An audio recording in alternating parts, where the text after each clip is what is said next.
Ya, muy bien. Entonces, les decía que el día de hoy pues ya empezamos con otra unidad, que es la unidad referente a magnetismo.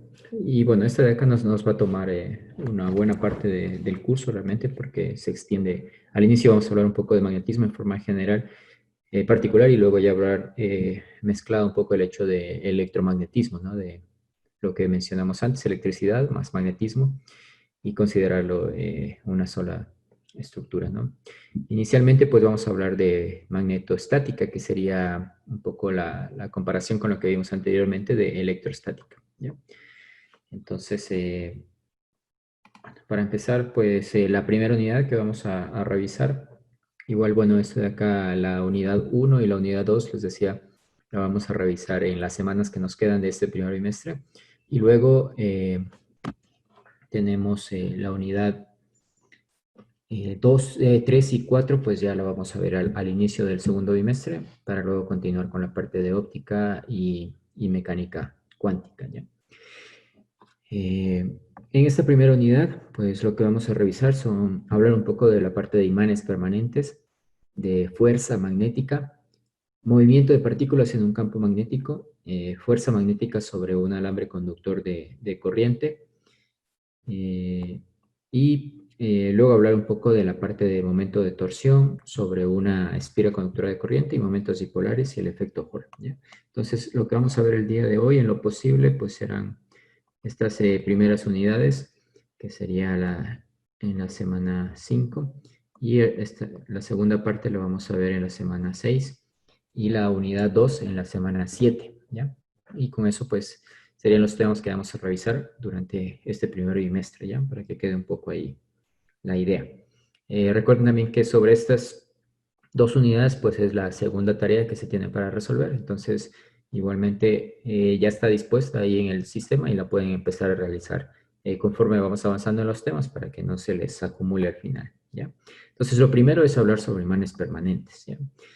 Eh, un campo magnético estático, pues es producto, recuerden, es producto de un flujo constante de corriente que puede deberse a varias situaciones, ¿no? Puede deberse a varias situaciones, entre ellas tenemos el hecho de lo que es el magnetismo como tal, ¿no?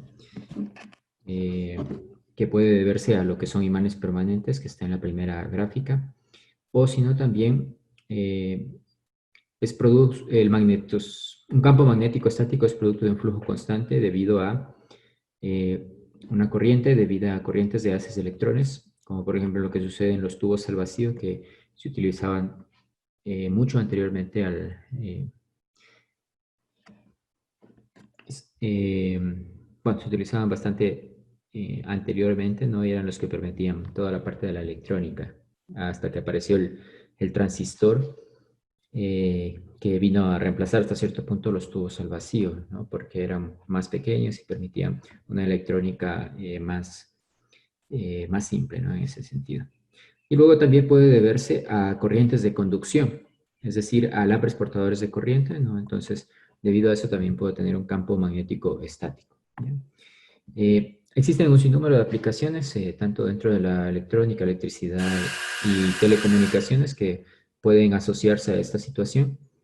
Por ejemplo, todo lo que son los motores, vamos a ver hasta algunas ideas de cómo se puede realizar o se puede construir el motor en su principio básico, el más básico, ¿no? Pero bueno, dentro de las estructuras pues tenemos muchos, eh, bueno, dentro de los diferentes campos existen muchas aplicaciones de los motores, ¿no? Desde simples juguetes hasta muchos de los equipos electrodomésticos que tenemos en casa, y un sinnúmero de aplicaciones en la industria, ¿no? Luego tenemos el transformador también, que tenemos muchas aplicaciones de esta.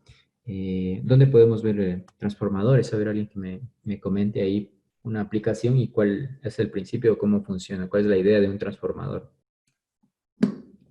¿Alguien que quiera comentarlo? Incrementar o disminuir la potencia que llega. Ya, muy bien. ¿Alguien más? También puede ser por el número de vueltas que hay del espiras alrededor del transformador. por eso cambia el voltaje, la potencia o voltaje, no sé. Ya, muy bien. Entonces, tienen ese principio, así que, bueno, luego lo vamos a revisar un poco, tal vez. Tenemos el núcleo principal, ¿no? Que es el que se ve ahí en azul. Y pues ven que tienen dos enrollamientos de espiras, ¿no? Tienen dos partes, dos enrollamientos de espiras, ¿no? El uno está caracterizado por el número de espiras, número de vueltas que tiene, ¿no? En las espiras N1 y N2. Eso de ahí nos da la parte de la transformación como tal.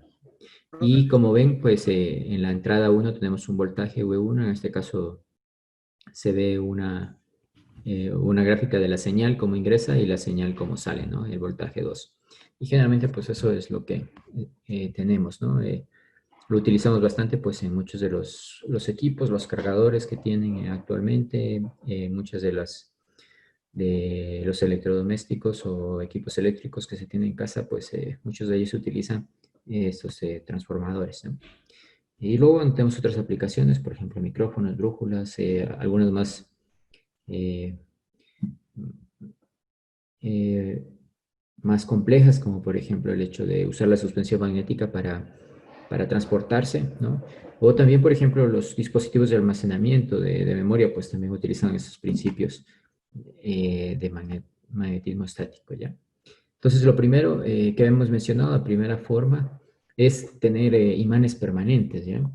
¿De dónde vienen los imanes permanentes? Pues hay dos opciones, ¿no? El tener un imán natural a través de una piedra que se conoce como magnetita, que en primera instancia se la encontró en una región de Magnesia, en Grecia Central, eh, y el interés que produjo fue porque, pues, había varios tipos de minerales que cumplían con esto, ¿no? Que el hecho de que se atraían o se repelían entre sí, o si no también pues que atraen ciertos tipos de metales como el hierro, ¿no? Bueno, aquí vemos una piedra de magnetita y tiene estos clips, ¿no? Algunos elementos de hierro o metales que están siendo atraídos por la piedra. Eh, y bueno, la otra aplicación, el otro sentido es el hecho que si flotan libres, pues se pueden alinear con los polos norte y sur de la Tierra. Ya eso de ahí es el principio que se aplica en lo que son las brújulas, ¿no? Ya, si recuerdan hay algunas ideas básicas de que ustedes pueden poner, por ejemplo, poner en un vaso, un recipiente, pues un poco de agua, ¿no? Y luego, por ejemplo, a través de un corcho, pues introducir una aguja que esté magnetizada y en base a eso, pues que al ponerle suspensión en un espacio libre, pues la idea es que debería alinearse, ¿no? Se alinea con los polos norte y sur de la Tierra y eso de ahí a la final se puede entender como una brújula, ¿no? Que nos va a dar la dirección de los polos. Bueno, esto de aquí entonces es la primera idea que serían los imanes naturales, pero también podemos tener, o se ha ido avanzando creando imanes artificiales, ¿no? Que están hechos por compuestos de hierro, níquel o cobalto, ¿ya? Lo que pasa aquí en este caso es que al poner en contacto una barra de hierro con una pieza de magnetita, pues la barra de hierro se magnetiza, ¿no? Es posible, aquí viene la idea de que es posible magnetizar algunos elementos, ¿no? Entonces se pueden construir hasta cierto punto de forma artificial también imanes. ¿Ya? Y bueno, igual que teníamos con las cargas eléctricas, que teníamos pues una carga positiva y una carga negativa, se reconocía, pues en este caso pues también lo habrán visto en algún momento, los imanes permanentes tienen esa característica y se la reconoce a través de los polos, ¿no? Se reconoce un polo sur y un polo norte en un imán. Y a su vez, los imanes entre sí también ejercen fuerzas similares a las que teníamos en las cargas eléctricas, ¿no? Recuerden que si teníamos cargas positivas y negativas, bueno, teníamos varias opciones y de acuerdo a si las cargas eran iguales o diferentes, pues existían fuerzas de repulsión o de atracción. Lo mismo sucede en este caso. Si tenemos polos magnéticos que son iguales, entonces ellos se van a repeler, como se ve en la primera parte, ¿no? Tanto dos polos sur se están repeliendo entre sí o dos polos norte, ¿no? Y por otro lado, si existen polos magnéticos diferentes, lo que va a suceder es que se van a atraer, ¿no? Las fuerzas son de atracción. Como vemos ahí el ejemplo sur-norte o norte-sur, ¿no? Entonces, cumple con unas condiciones similares a lo que teníamos en campos eléctricos, ¿no? De atracción y de repulsión, dependiendo de si los polos son iguales, por lo que se van a repeler, o son diferentes, que se van a atraer. Y también podemos revisar el hecho de cómo es la constitución de los polos, de algo que han de haber escuchado en algún momento, ¿no? El polo magnético, ¿no? Pero hay que hacer una diferencia, ¿no? Por un lado están los polos, el polo norte y polo sur geográfico, ¿ya? El geográfico, que lo pueden referenciar, por ejemplo, en, en los mapas, ¿no? Donde está el polo norte y el polo sur de la Tierra. Y hay que recordar que comprender que el polo sur magnético pues está cercano al polo norte geográfico y el polo sur geográfico cercano al polo norte magnético, ¿ya? Bueno, si pueden ver en la gráfica, pues realmente existe una pequeña diferencia entre ellos en ángulo, que es más o menos cerca a los 11 grados, pero esa es la situación, ¿no? Y por eso también es que las brújulas a la final, pues, nos apuntan en ese sentido, ¿no? Una brújula, pues, debería, la, la parte que nosotros generalmente asumimos como norte, pues, claro, nos está indicando el norte geográfico, pero en realidad se está trayendo con el sur magnético, ¿no? ¿Ya? Y por eso hay fuerzas de atracción en este sentido. Y por eso, pues, nosotros realmente asumimos que nos está indicando el norte geográfico. ¿Ya? Y lo mismo en en la otra dirección, ¿no? Lo que se va a alinear es el sur, pues se atrae con el norte magnético, ¿no? Y por eso nos indica el sur geográfico, ¿no? Esa es la situación un poco que tenemos cuando utilizamos una brújula, ¿no? Bueno, otra situación interesante de los imanes es el hecho de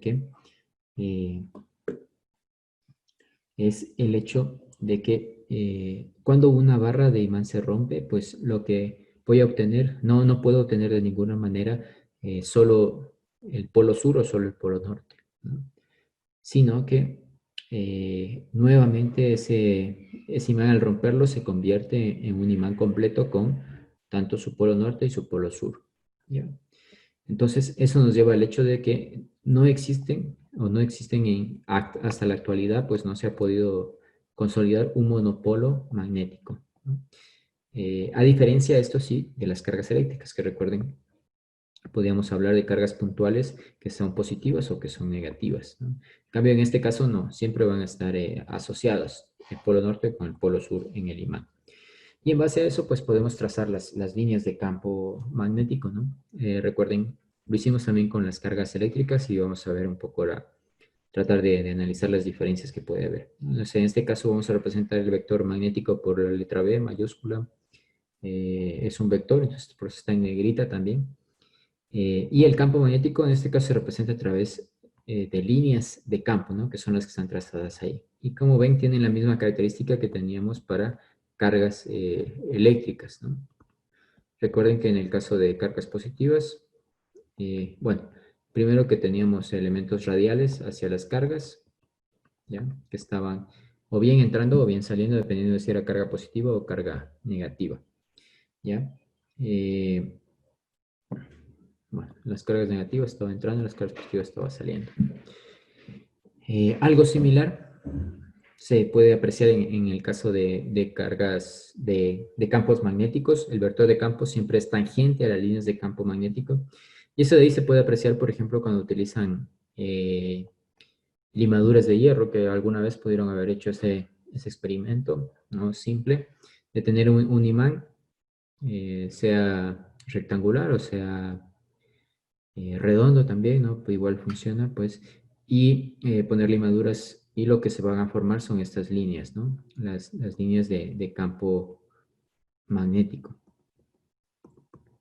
que en el polo norte están saliendo y en el polo sur pues están ingresando. ¿Ya? Ahora, bueno, según la gráfica que tenemos ahí, y si recuerdan un poco cómo eran las líneas de interacción entre las cargas eléctricas, ¿creen ustedes que es completamente igual la distribución de líneas de carga para campos magnéticos que para campos eléctricos o existe alguna diferencia? Como está en la gráfica, es igual. El polo sur sería negativo y el norte positivo, como en las cargas. Ya, muy bien. Muchas gracias. ¿Alguien más quiera analizar si es igual o es diferente o cambian algo?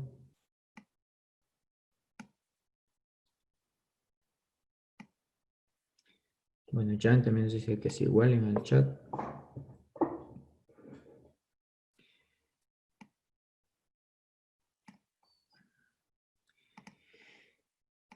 Bueno, vamos a ver. En la distribución como tal, pues es muy parecido, ¿no? Pero hay que entender una apreciación, ¿no? El hecho de que estas líneas de campo magnético son rizos cerrados que penetran el imán, ¿no? Antes no considerábamos esto con las cargas, ¿no? Pero si ven ustedes acá, pues tienen en la parte central, pues tienen el imán y las líneas de campo están igualmente dentro del imán también, ¿no? Esa de ahí es una diferencia importante con las líneas de campo eléctrico. Y eso se debe a lo que habíamos mencionado antes, ¿no? De que no existen monopolos magnéticos, ¿no? Entonces, las líneas de campo magnético no pueden empezar o terminar en puntos particulares. Esto antes sí sucedía en campo eléctrico, ¿no? Si teníamos, por ejemplo, una carga puntual positiva, pues a partir de ahí empezaban las líneas de campo, ¿no? Pero recuerden, en campo magnético no tenemos monopolos magnéticos y por ende entonces estas líneas de campo siempre están en rizos cerrados, ¿no? Si ven, por ejemplo, los que están aquí graficados, pues forman rizos cerrados y bueno, los que quedan aquí abiertos es porque el rizo está mucho más grande de la gráfica, ¿no? Igual en estas situaciones, ¿no? Los rizos son un poco más grandes de la gráfica y ya no permiten, ¿no? Pero se extienden. Pero esa es la idea general y es debido al hecho de no tener monopolos magnéticos, ¿no? Bueno, basado en estas ideas generales que vemos, bueno, el día de hoy tenemos bastantes ideas de concepto, entonces tenemos que ir introduciendo, así como lo hicimos en la primera clase para electricidad, pues en este caso para magnetostático, ¿no? Entonces, por eso únicamente voy introduciendo algunos conceptos y vamos a ir avanzando, ¿no? Lo siguiente es hablar de fuerza magnética, ¿no? Recuerden que ya hablamos de fuerza eléctrica o electricidad, y ahora en este caso, pues, partiendo de la magnetostática, vamos a tratar de analizar, ¿no? Eh, la fuerza debido a campos magnéticos puede experimentarse en tres situaciones, ¿no? Eso deberían considerarlo. La primera, pues, es en una partícula cargada en movimiento en un campo magnético B, ¿no? Que es lo que se ve en la primera gráfica, una partícula que está cargada con carga positiva, se está moviendo, ¿no? Con una velocidad V y entonces experimenta una fuerza magnética, ¿ya? Esa es la primera opción de experimentar una fuerza magnética. La segunda es tener un elemento de corriente en un campo magnético, ¿no? Si ven, bueno, siempre que yo tenga un conductor y por él, bueno, como ven, y por él esté circulando una corriente y tenemos un campo magnético por el que atraviesa al conductor, ¿no? Que es el campo magnético que vemos en la posición de la figura, pues en ese caso se va a experimentar ahí una fuerza magnética, ¿no? Que como ven está perpendicular tanto a la corriente como al campo. Y la tercera opción es el hecho de tener dos elementos conductores de corriente, ¿no? Entonces ahí en ese caso también vamos a tener la posibilidad de tener una fuerza de campo magnético, ¿ya? que son cuando tenemos alambres paralelos, ¿no? Alambres paralelos, si ven, o bueno, dos elementos que están conduciendo corriente, cada uno pues puede estar en su propia dirección, la corriente 1 y la corriente 2. Y si ven, en este caso tenemos fuerzas de atracción. Y bueno, lo que vamos a hacer a partir de aquí pues es tratar de encontrar, como lo hicimos para cargas eléctricas, pues una definición, una ecuación que nos permita hacer el cálculo de la fuerza magnética, ¿no? La fuerza eléctrica pues ya la hemos revisado en las últimas unidades, las últimas semanas, y decíamos que se podía definir en términos de la ley de Coulomb, ¿no? Y que era igual a la carga por el campo eléctrico, ¿ya? A diferencia de la fuerza eléctrica, el campo magnético solo ejerce fuerza sobre una carga en movimiento, ¿no? Eso es algo que deberíamos recordar. Y entonces podemos definir o podemos expresar la fuerza magnética, en este caso F de B, como lo vamos a representar, que es experimentada por una carga que está en movimiento, recuerden, con una cierta velocidad, que lo vamos a representar por el vector B, en un campo magnético. Esa fuerza magnética entonces va a ser igual a la siguiente ecuación, ¿no? La carga y multiplicada por el producto cruz entre la velocidad, el vector velocidad y el vector campo magnético, ¿no? ¿Cómo se definía el producto cruz? A ver, alguien que nos recuerde.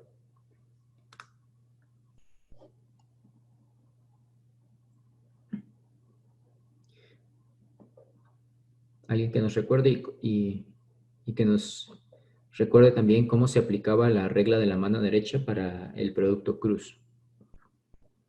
A ver, de los que revisaron eso en el trabajo inicial de fundamentos matemáticos.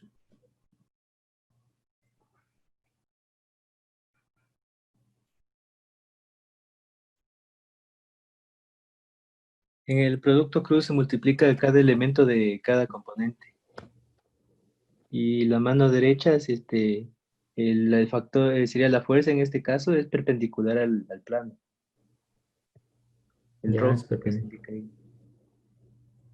ya. Entonces, bueno, lo primero es que, bueno, este producto es para trabajar con dos vectores, ¿no es cierto? Entonces, el vector velocidad y el vector campo en este caso, ¿ya? ¿Y cuál es el resultado de un producto cruz? ¿Es un vector o un escalar?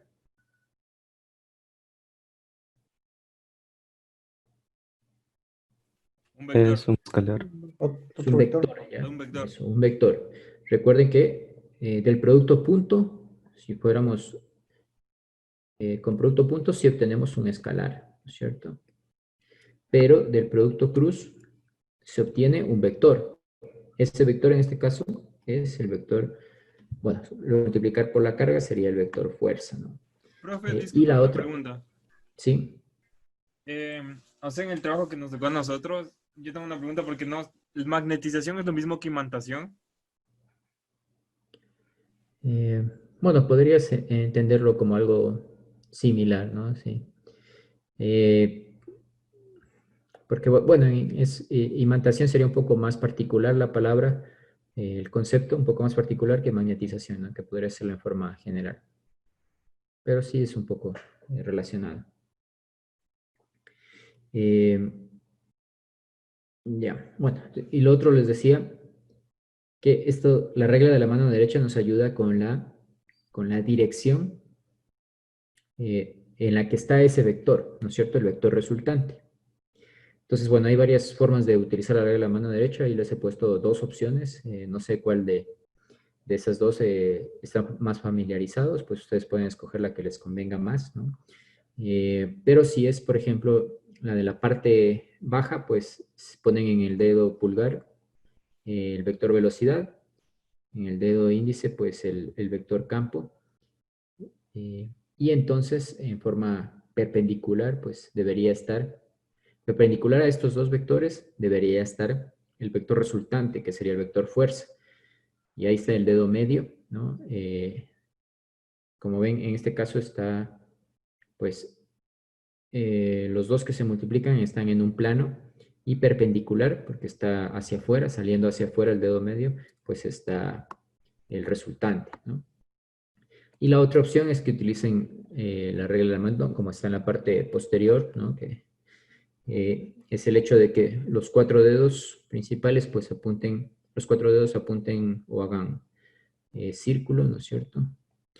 Yendo desde el vector velocidad hacia el vector campo magnético.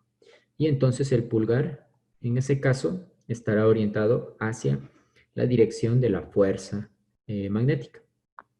¿Ya? Entonces, bueno, esas son las dos opciones de la regla de la mano derecha que podrían utilizar. Acuérdense de utilizar la derecha y no la izquierda. Pero bueno, pueden ahí practicar o bueno, recordar en casa cuál era la opción, ¿no? Pero siempre recuerden esto, lo que les decía, ¿no? De este producto cruz es entre dos vectores y van a obtener como respuesta otro vector y ese vector de respuesta tiene la dirección que es perpendicular a los dos vectores que fueron multiplicados, ¿no? Eso era la idea básica del producto cruz, ¿ya? Lo otro que deben ir a recordar, quizás al libro si no lo tienen presente, es cómo se hace ese producto entre dos vectores, ¿no? Si ya tienen los vectores con sus componentes, pues cómo hago la operación, ¿no? Para obtener la magnitud y la dirección. Bueno, más la magnitud, ¿no? De la dirección, pueden obtenerla con regla de la mano derecha, ¿no? ¿Ya? Y recuerden que, pues, bueno, si en el caso de que tuviéramos una carga negativa, pues entonces la fuerza estaría dirigida en la dirección opuesta, ¿no? Entonces, si tengo la carga es positiva y si no, hacia en el perpendicular, pero en la otra dirección, ¿no? Sería para una carga negativa, ¿no? Igual se podría ver acá, ¿no? Perpendicular, pero en la otra dirección para una carga negativa, ¿ya? Eso sería, si tengo una carga negativa. Y recuerden que este producto cruz, pues también lo podemos representar en términos del ángulo, ¿no? De este ángulo que está aquí, ¿no? Entre este ángulo teta que se ve entre el vector velocidad y el vector de campo, ¿no? Ese ángulo teta, ¿no? Entonces, en relación a ese ángulo teta, pues el producto cruz, la magnitud del producto cruz puede representarse como la multiplicación del vector o de la magnitud del vector de velocidad, el vector campo, y por el seno del ángulo que comprenden estos dos vectores, que está entre estos dos vectores, ¿ya? Entonces, bueno, la magnitud de la fuerza como tal podría verse por la multiplicación de la magnitud de la carga, la magnitud de la velocidad del campo por el seno del ángulo teta, ¿no? Este ángulo teta, recuerden, debe estar entre 0 y 180 grados y por tanto el seno de teta siempre es mayor o igual que 0, ¿ya?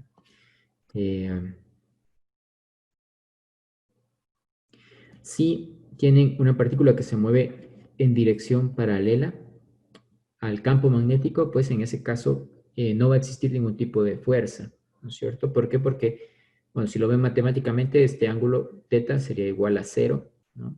Es decir, que tenemos velocidad y campo magnético que son paralelos, ¿no? Y entonces el ángulo va a ser 0 o 180, ¿no? Si está en la otra dirección. Y en ese caso, pues, la fuerza va a ser 0.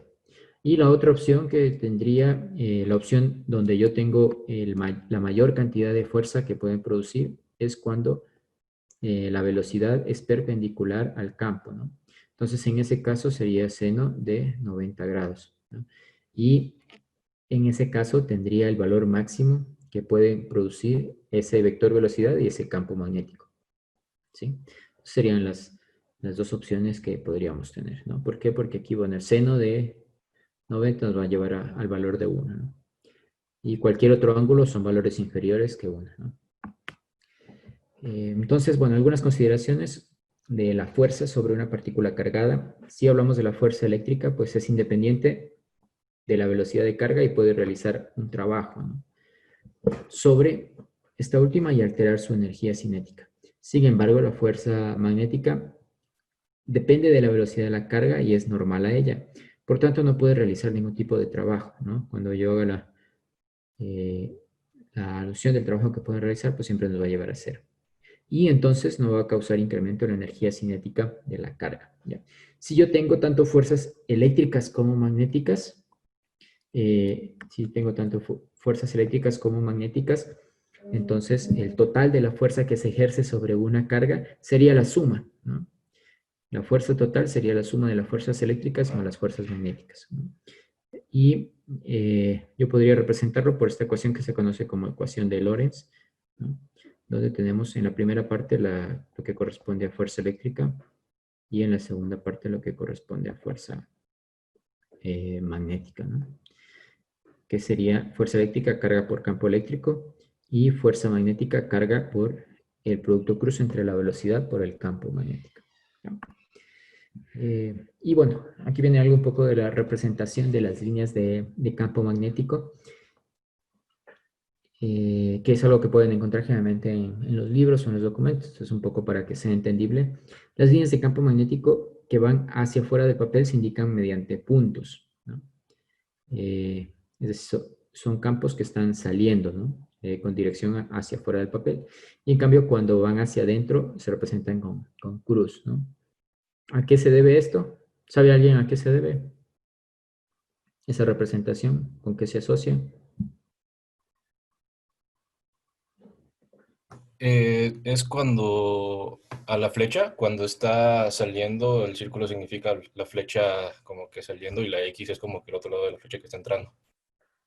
Ya, muy bien. Entonces, la parte de salir, pues, hace referencia a este punto, ¿no? La flecha. Y en cambio, cuando está entrando, pues, lo que ustedes ven es la posición de la flecha. Entonces, ahí, bueno, generalmente lo asocian al hecho de ver esto, ¿no? La cruz, ¿ya? Entonces, aquí está hacia afuera y acá está entrando, ¿no? Bueno, esa es un poco la representación que se usa.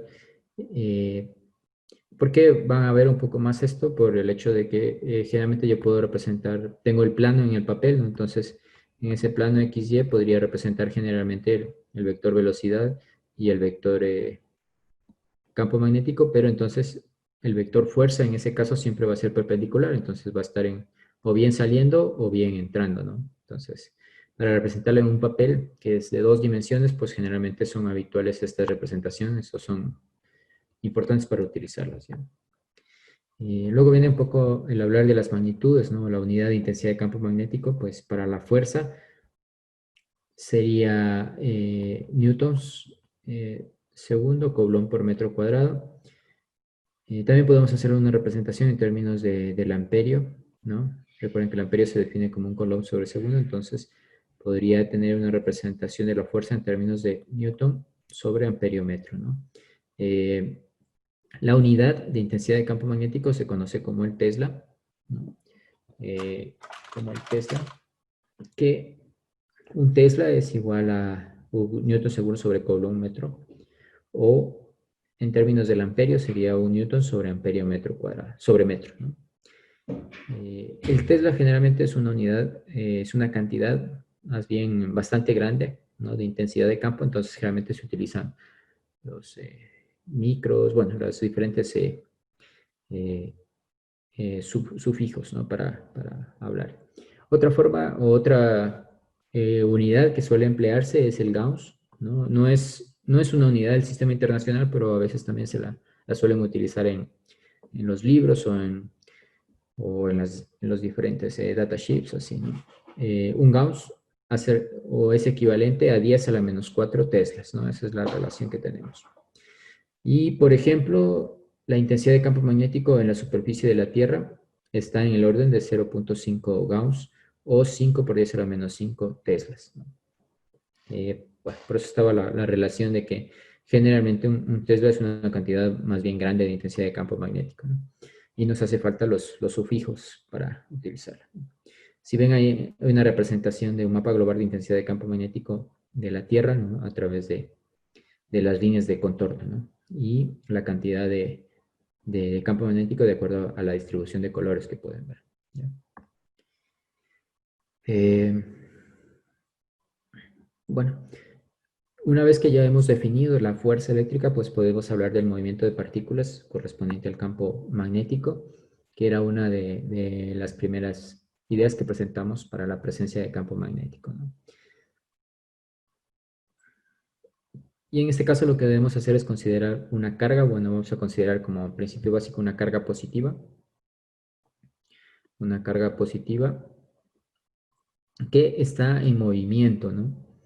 Está en un campo magnético que, si ven, está dirigido hacia adentro, ¿no? Por eso tenemos las X, ¿no? Y está en toda la, distribuido uniformemente en todos los lugares.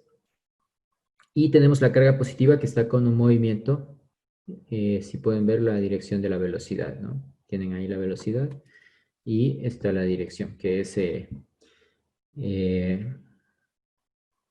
está tangencial, ¿no? En cada uno de los puntos de la circunferencia, ¿no? Eso podría ser. Ahí se muestran 3 puntos diferentes y cómo está ubicada la fuerza y el campo, ¿no? Entonces, lo primero, deberíamos pensar en la fuerza magnética que se está produciendo, ¿no? Tenemos un campo y tenemos velocidad, una carga que está en movimiento, entonces vamos a tener una fuerza magnética. Ahora, ¿en qué dirección está la fuerza? Pues bueno, está orientada de acuerdo a las flechas azules, ¿no? ¿Cómo podemos sacarlo? A través de la regla de la mano derecha. Eh, Pueden orientar, ¿no es cierto? Y saber, bueno, se entiende en este caso la fuerza está hacia el eje de las X, podríamos decirlo, ¿no? Y el campo magnético está hacia adentro, ¿no? Entonces, la fuerza debería ser perpendicular, ¿no? Bueno, si yo pongo, por ejemplo, que aquí está X, aquí está Y y Z está acá, ¿no? Entonces, la fuerza en este caso estaría hacia menos Z, ¿no? Digo, el campo estaría hacia menos Z y la fuerza está en Y, ¿no? Y la velocidad está en X, ¿no? Sería algo así, ¿no? Hacia acá tengo la velocidad, el campo está hacia acá en menos Z y entonces la fuerza está en Y positivo, ¿no? La fuerza. Ya, bueno, eso de ahí lo pudieron haber sacado con la regla de la mano derecha. Traten de hacerlo en la casa. Bueno, aquí me es difícil graficar la mano directamente ahí en la posición que debería ser, pero bueno, con el gráfico de los ejes ustedes pueden entenderlo, ¿no? Y debido a que esta fuerza siempre es perpendicular a la velocidad, pues es que se produce la trayectoria de la partícula y se produce que esa trayectoria sea circunferencia, ¿no? Entonces, la partícula se mueve en círculo porque la fuerza es perpendicular tanto a la velocidad como al campo magnético y tiene una magnitud constante, ¿no? Que es la multiplicación de la carga por la magnitud de la velocidad y la magnitud del campo, ¿no? Entonces, ese es el movimiento que se va a generar ahí, ¿no? Entonces, la partícula como tal se está moviendo en esa circunferencia. La velocidad siempre es tangencial y la fuerza siempre es perpendicular al campo y a la velocidad, ¿ya?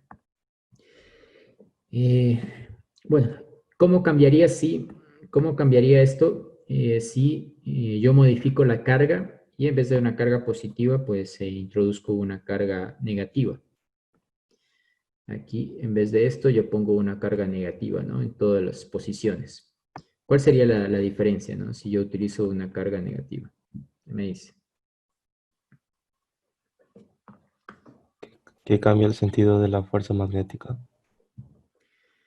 Ya, y entonces, ¿cómo se va a ver afectado el movimiento de la partícula o no?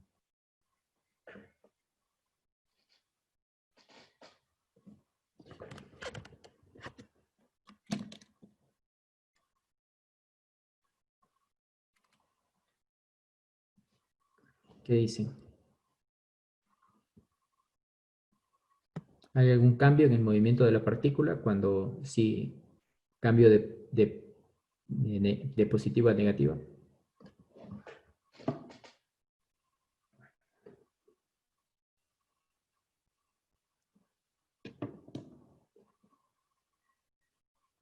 La rotación es inversa. Ya, entonces, lo que nos dice el compañero es que si yo tengo Si cambio, entonces lo que voy a ver es en el otro sentido, ¿no? Veamos.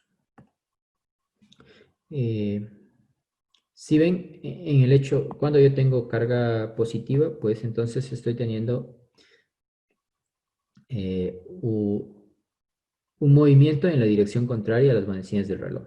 Si yo cambio por una carga negativa, voy a tener en la otra dirección, ¿no? En la dirección de las manecillas del reloj, ¿no? Entonces, en este caso se está moviendo así.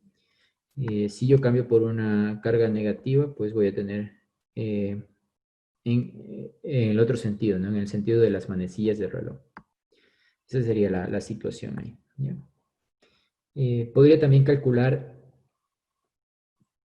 el radio, por un lado, de esta trayectoria circular, ¿no? Este radio que tenemos aquí, empleando el modelo de partícula bajo la segunda ley de Newton. Pues recuerden que sería el sumatorio de las fuerzas, que en este caso es la fuerza magnética, y multiplicando masa por aceleración. Puedo sustituir la aceleración, que en este caso es una aceleración centrípeta, y entendiendo que la partícula se mueve en círculos, ¿no? Entonces lo que voy a tener acá sería carga, la fuerza sería carga por velocidad por el campo magnético, las magnitudes, hablando de la magnitud de la fuerza también, ¿no? Y eso de ahí se puede equiparar con, de acuerdo a la segunda ley de Newton, con el producto de la masa por la aceleración, que en este caso, basado en la aceleración centrípeta, pues sería masa por la aceleración centrípeta, sería velocidad al cuadrado sobre el radio, ¿no? De ahí podría despejar el radio de la trayectoria circular, que me daría igual a masa por velocidad sobre carga por campo magnético, ¿no? Y en razón de eso yo podría obtener la rapidez angular de la partícula, que sería la velocidad sobre el radio, ¿no? Que si reemplazo la ecuación que tenía para el radio, que era masa por velocidad sobre carga por campo magnético, entonces podría obtener la velocidad angular, ¿ya? Que la velocidad angular sería entonces en este caso el cociente entre la carga por el campo magnético sobre la masa. También podría obtener el periodo de movimiento, que es decir, el intervalo de tiempo que necesita la partícula para completar una revolución, ¿no? Es decir, que si empiezo en esta posición, pues cuánto me demora en dar una vuelta completa, ¿ya? Eso sería. Y ese periodo de tiempo, ese periodo de movimiento sería 2pi por radio. 2pi, recuerden, es esta distancia, por el radio sobre la velocidad, ¿no? Que también podría expresarlo en términos de la velocidad angular, que sería 2pi sobre omega, o la velocidad angular, o en términos de masa y la carga, que sería 2pi por la masa dividido por la carga por el campo magnético, por la magnitud del campo magnético. Bueno, en ese caso 2pi recuerden, es la circunferencia del círculo, y omega, pues vendría a ser la velocidad angular en la órbita, ¿no? Bueno, es un poco para describir el movimiento que se ha generado en esta situación, ¿no? En términos del periodo, de la velocidad angular y la velocidad regular y el radio, ¿no? Entonces, eso describe un poco el movimiento que tenemos en esa posición. Si una partícula cargada se mueve en un campo B uniforme con su velocidad orientada en un ángulo arbitrario, ¿no?, respecto al campo magnético, entonces la trayectoria en ese caso ya no va a ser una circunferencia, sino una espiral, ¿no? Si ven, bueno, tenemos el campo magnético que está en la dirección del eje X, ¿ya? Y una carga, en este caso se representa una carga básica positiva, que está en ese campo magnético y que tiene una velocidad orientada en un ángulo arbitrario, ¿no? Entonces, en ese caso, el movimiento que se da es un movimiento de espiral. ¿Sí lo ven?, ¿no? Es la representación que se ve ahí. Es la representación del movimiento que va a ir, ¿no? Si lo hubieran cortado en el plano, es decir, si yo corto el plano en esta parte, pues sí voy a ver una circunferencia, que es lo que estábamos viendo antes, pero ya por el desplazamiento lateral, pues voy a ver la espira, ¿no? En este caso no existe una componente de fuerza en la dirección de X, ¿no? Y la fuerza como tal es la que está haciendo que cambien las direcciones de la velocidad en Y y en Z, ¿no? En relación al tiempo. Y entonces, debido a eso, el movimiento resultante pues será una espira que es paralela al eje, ¿no? Como tal. Bueno, pueden darse movimientos mucho más complejos, ¿no? Cuando tenemos un campo magnético no uniforme, ¿no? Entonces, en este caso, pues el movimiento es mucho más complejo. Una idea, por ejemplo, es esta botella magnética que vemos acá, que es generalmente conocida, que si ven, el campo va cambiando de dirección. Recuerden un poco que las líneas de campo magnético, pues nos representaban tanto magnitud y como intensidad también del campo y la dirección en la que van, ¿no? La fuerza magnética ejercida sobre la partícula cerca de cualquiera de los dos extremos tiene una componente que la hace girar en espira de regreso hacia el centro, ¿no? Entonces, el movimiento que se está experimentando dentro de esto que se conoce como una botella magnética es de acuerdo a la espiral, ¿no? Que ven ahí. Pero si ven, pues la espiral no es de radio constante, sino que se va ensanchando y de acuerdo al campo, a la distribución de campo, y luego también se va estrechando, ¿no? Y ese es el desplazamiento que se está realizando, ¿no? En las partes donde B es intenso en sus extremos y débil, bueno, en este caso tenemos un campo que es intenso en los extremos, ¿no? En estas partes de aquí, y es más débil en la parte media, ¿no? Esa es la distribución de campo que tenemos, por eso hablamos de un campo que es no uniforme. Y debido a eso es que se produce pues, estos cambios en el desplazamiento que tiene la partícula, ¿no?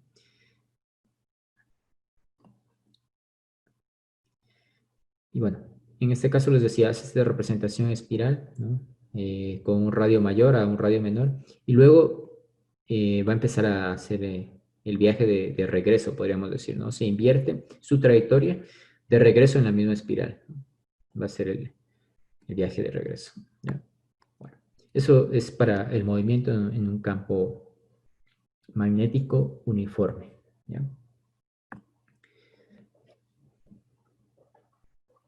¿Ya? Bueno, hasta ahí, no sé si tienen alguna pregunta.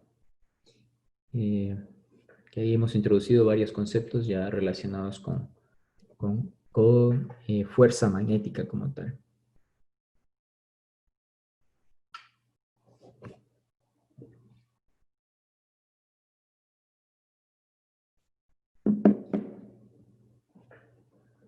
¿No?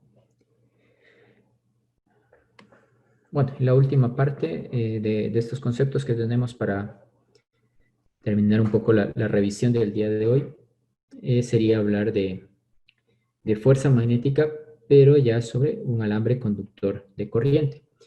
Recuerden que habíamos visto tres opciones de que se produzcan fuerza, ¿no?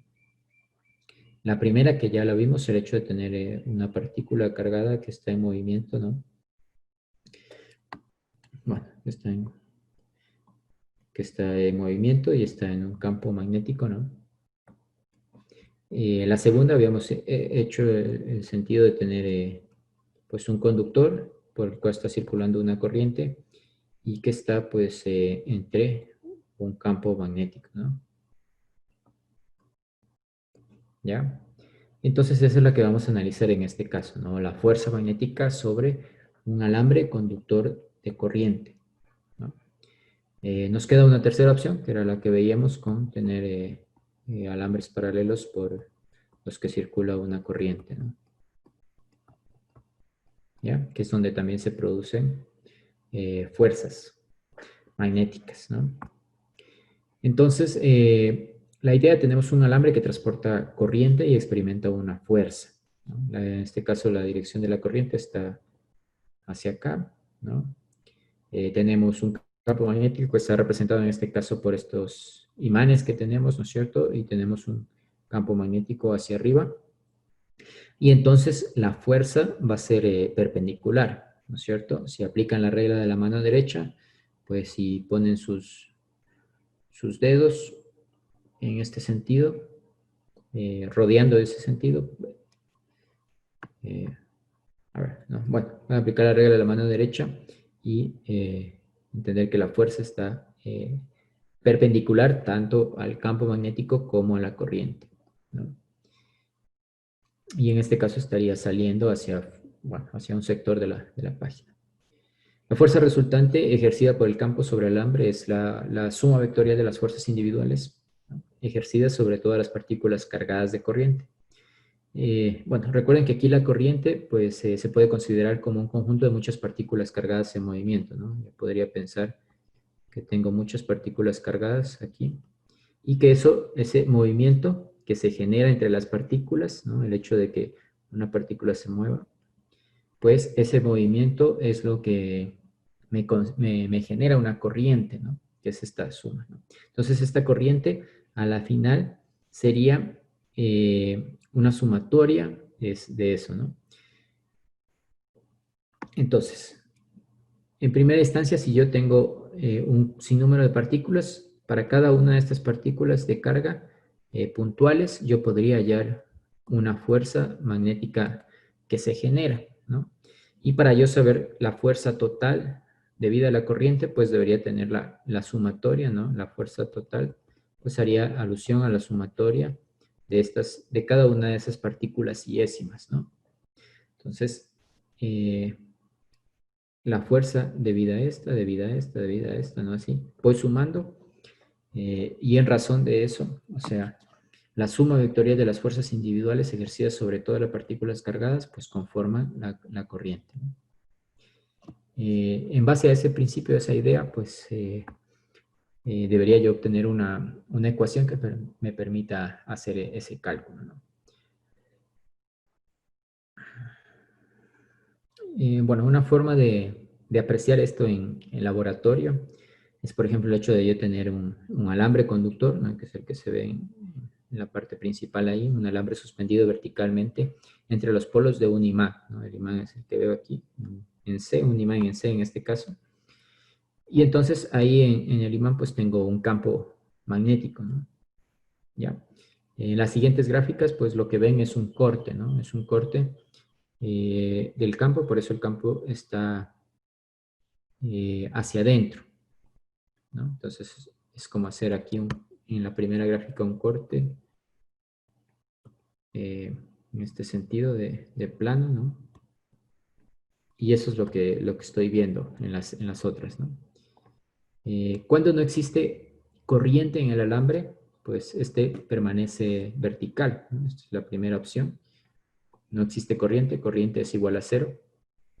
Cuando yo paso una corriente, por ejemplo, en la dirección hacia arriba, ¿no?, entonces el alambre va a experimentar una fuerza magnética y se flexiona hacia la izquierda, ¿no? Si yo paso una corriente en la otra dirección, hacia abajo, pues en cambio se va a flexionar hacia la derecha, ¿no? Casi a la izquierda, casi a la derecha. Entonces, bueno, es una forma que se podría hacer en laboratorio para observar este principio, ¿no?, de la fuerza sobre un alambre conductor de corriente, ¿ya? Y ahora, pues lo que nos interesa es poder obtener una expresión, una ecuación, digamos, una expresión matemática para el cálculo de esa fuerza magnética en un conductor de corriente, ¿no? Y yo puedo partir en este caso, pues, de la fuerza magnética, considerar una idea básica, ¿no? Tengo un alambre conductor, que es el que ven ahí, una sección transversal del alambre conductor de área A. Tengo una carga positiva, bueno, una representación de una carga. Recuerden, les decía que yo tenía para la corriente, pues es a la final una serie, una sumatoria de todas las cargas puntuales que se están moviendo entre sí, ¿no? Entonces, vamos a tomar como representación una de ellas, ¿no? Entonces, una carga puntual es la que se grafica aquí, y ella se está moviendo a una velocidad VD, que está en la misma dirección de la corriente, ¿no es cierto? El campo magnético en este caso está hacia adentro, ¿no? Por eso está representado por las X, y entonces se está generando por lo que ya conocíamos, ¿no? Para esta carga puntual, pues si yo tengo una velocidad y un campo magnético, pues la fuerza es perpendicular a la velocidad y al campo, y resulta de multiplicar la carga por el producto cruz entre la velocidad y el campo magnético, ¿no? Que esa era la representación que ya teníamos, y ese en el caso de considerar una única carga puntual. Y decíamos que la fuerza magnética total que actúa sobre el alambre corresponde a multiplicar esa fuerza por el número de cargas en el segmento, ¿no? Es decir, yo debería saber, puedo establecer cuántas cargas existen en este segmento, en esta sección de segmento. En este caso se ha considerado una sección de longitud L, ¿no? Que está considerada ahí, una sección de longitud L. Y en base a esa sección yo debería calcular el número de cargas, ¿no? Multiplico por el número de cargas, considerando que todas las cargas sean del mismo valor, y obtendría la fuerza total. Entonces, para saber eso, pues yo debería saber por un lado el volumen del segmento, que el volumen del segmento sería longitud por el área, ¿no es cierto? Por el área. Eso de ahí me lleva a obtener el volumen. Entonces, área me lleva el volumen del segmento. Y ahora la cantidad de cargas en ese segmento, pues sería N por el volumen, ¿no? Es decir, el número de cargas, que es N, móviles por unidad de volumen, ¿no? Entonces, bueno, es como pensar, si yo tengo esto, ¿no? Tengo un volumen y, bueno, ¿cuántas cargas tengo por unidad de volumen? Entonces, en base a eso, yo puedo saber cuánto se está ocupando, ¿no? Es como pensar en esa distribución, ¿no? Aquí está la longitud por la sección del área, ¿no? Y saber cuántas cargas tengo distribuidas en ese volumen. Y en base a eso, entonces, yo podría obtener la fuerza total, que sería lo que ya conocíamos, carga por producto curso entre la velocidad por el campo magnético, y el producto del número de cargas en el segmento, ¿no? N por el volumen.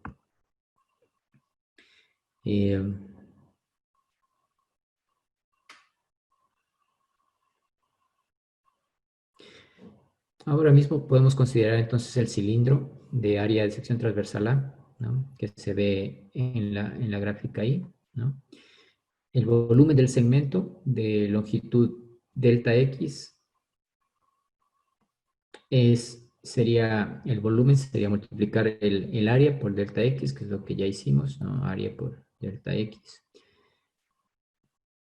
Y si N nuevamente es el número de portadores de carga móviles por unidad de volumen, entonces el número de portadores en el segmento gris, o sea, en esta sección de acá, sería N por el área por delta X.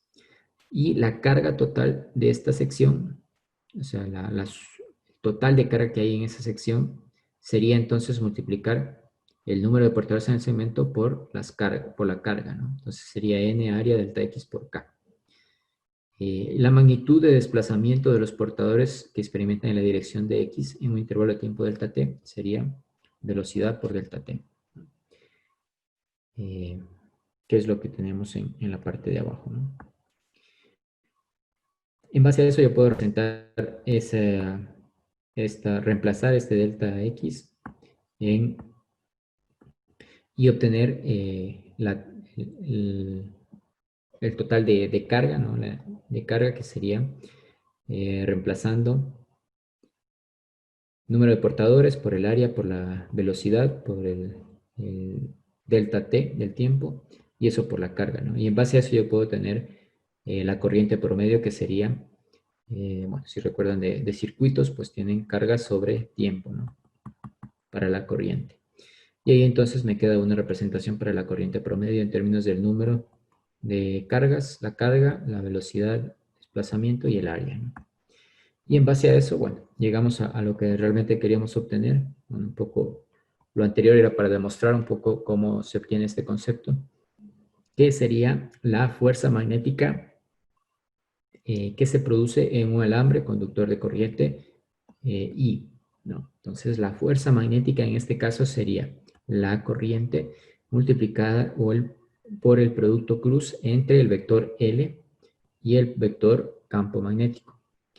El vector L es un vector que apunta en la dirección de la corriente I y tiene una magnitud igual a la longitud del segmento, ¿no? Entonces, Si yo tengo la magnitud del segmento, que es esta L, y la dirección de la corriente I, entonces el vector L pues será tiene la misma dirección de I y tiene la magnitud de L, ¿ya? Y el producto cruce entre L por B multiplicado por la corriente me va a dar la fuerza magnética que se produce en ese campo, ¿no? Entonces, bueno, esta es una ecuación importante que nos queda para aprender, ¿no? Entonces, de la primera parte nos quedó cuando yo tengo una partícula que está en movimiento, pues decíamos que era velocidad producto cruz con el campo magnético, y cuando hablamos de un alambre conductor de corriente, pues hablamos de la corriente por el vector campo magnético.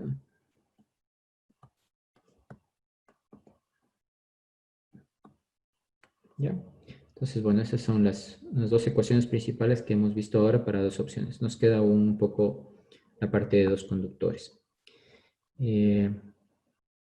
Y bueno, en realidad la forma de implementar más sencilla para este caso, bueno, más que generalmente se utiliza más para implementar, pues sería considerar un segmento de alambre de forma arbitraria, que tiene una sección transversal uniforme en forma de campo magnético, que es como la representación que vemos acá, ¿no? En este caso, pues tenemos un alambre conductor, está dentro de un campo magnético B, que está hacia arriba.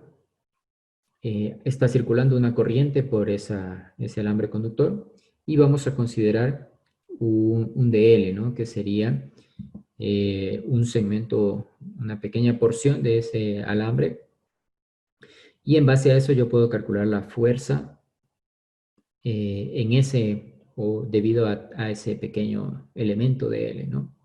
O sobre esa longitud de L. Y esa sería, pues, sería la corriente I por el vector de L, ¿no? Que tiene la dirección de la corriente y la magnitud o la longitud del dl, ¿no? Que sea una pequeña porción. Y el producto cruz con el campo magnético, ¿no? La fuerza estaría en este caso dirigida hacia afuera de la página.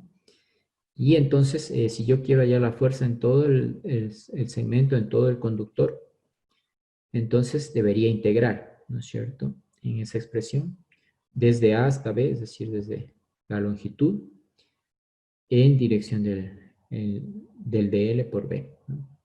Los puntos A y B al final son los extremos que yo tengo, ¿no? Entre A y B. Bueno, a la final entonces lo que nos queda aquí, como les decía, son estas dos expresiones que vimos para el campo magnético, para cuando tengo una partícula que está en movimiento y para cuando tengo un alambre conductor de corriente. ¿Ya? Bueno, es un poco lo que hemos presentado. Bueno, ahí les dejo también un ejercicio que podrían revisar como idea para que tratar de resolverlo. En este caso se tiene un alambre que está doblado, ¿no? Tiene esta forma de graduador, podrían decir, ¿no? ¿Ya? Y por él está circulando una corriente, ¿no?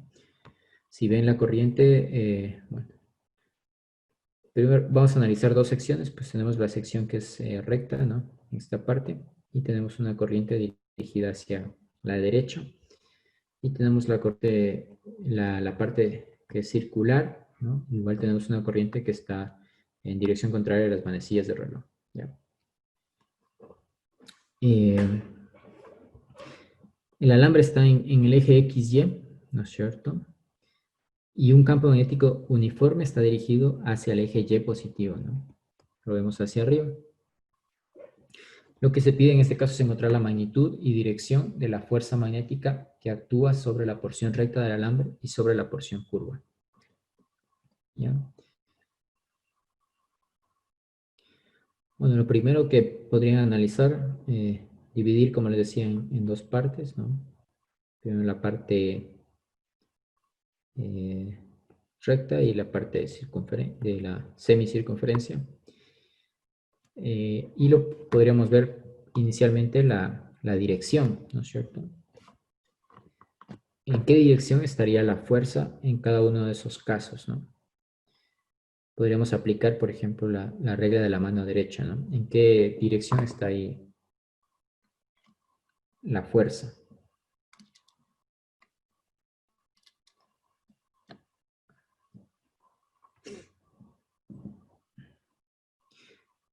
Y luego, ¿cuál es la magnitud de esa fuerza?